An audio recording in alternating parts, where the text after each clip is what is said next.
2020 से 2024 तक जो फौजियों ने, जनरल्स ने किताब लिखी हैं, 35 किताबों को मंजूरी दे दी फटाक से। यही एक किताब बची है जिसको रक्षा मंत्रालय ने मंजूरी नहीं दी है। पर वर्षा गायकवाड़ हमारे साथ जुड़ गई हैं। वर्षा गायकवाड़, आप सीढ़ियों पर खड़ी क्या कर रही थी 4 तारीख को 5 बजे? क्यों खड़ी थी आप सीढ़ियों पर? वहां तो प्रधानमंत्री को आना था उस रास्ते से।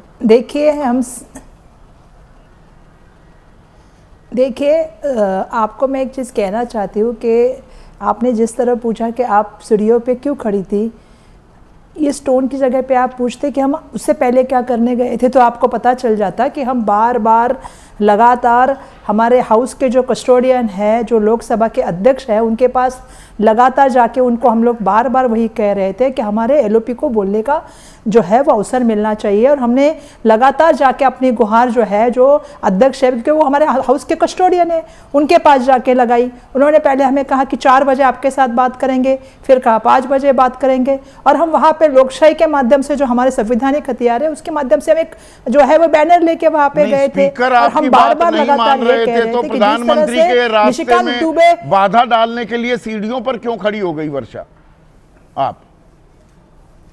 नहीं, हम कहाँ बाधा उनके रास्ते में, उनका रास्ता तो बहुत बड़ा है।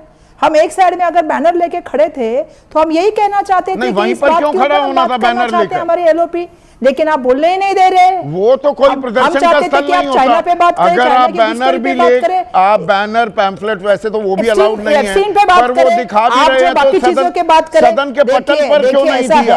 आप सीढ़ियों पर क्या कर रही थी वर्षा? देखिए, सबसे पहला सवाल तो ये है कि हम वो जो बैनर था, वो बैनर लेके वहाँ पे खड़े थे। कहीं भी किसी को रोकने के लिए हम जगह बहुत बड़ी थी।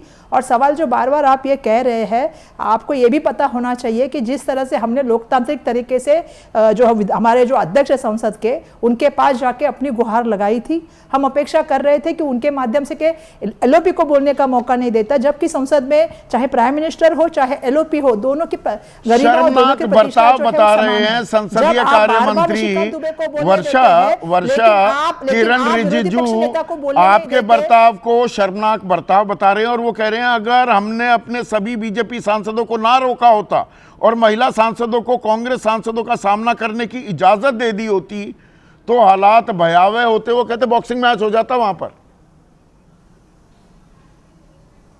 नहीं संदीप जी, 3 दिन बाद क्यों किरण रिजिजू को ट्वीट करना पड़ा? जब यह घटना हुई तो किरण रिजिजू जी वहां पे उपस्थित थे।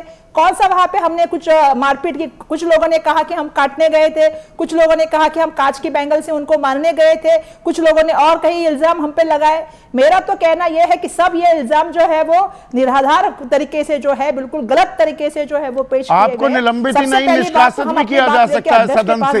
ये विशेषाधिकार है स्पीकर के पास, आप उसके लिए तैयार हैं? निलंबित ही नहीं, निष्कासित भी हो सकती है, सांसद भी जा सकती है। कहना चाहती हूँ, बिल्कुल देखिए, मैं तो बाबा साहब की अनुयायी हूँ जिंदगी के। मैंने पहले भी बोला, आधे जिंदगी मेरी जो है वो इस संसद और विधानसभा में गई है। और मैं अपेक्षा करती हूँ कि संवैधानिक बातों में हमारा पूरी तरह से यकीन है। संवैधानिक हथियारों का हमने इस्तेमाल किया। हम कोई बंदूक, चाकू, गोली लेके नहीं गए थे, ना ही हमने जो जिस तरह से हम पे इल्जाम लगाए गए कि हम काटने गए थे, हम बैंगल से मारने गए थे, इस तरह के निराधार आरोप करना बिल्कुल बेबुनियाद है। और मैं ये कहना चाहती हूँ, हम एक बैनर लेके गए थे, बैनर से क्यों डर गए? आप क्यों नहीं आए? मेरा ये सबसे बड़ा सवाल है कि आप किताब ने आपने आने नहीं दिया। आप वहां खड़ी ना होती, प्रधानमंत्री आ जाते।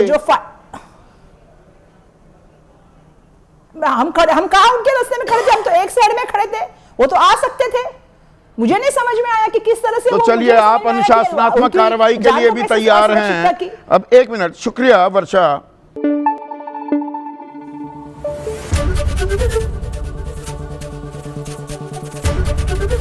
एबीपी न्यूज आपको रखे आगे।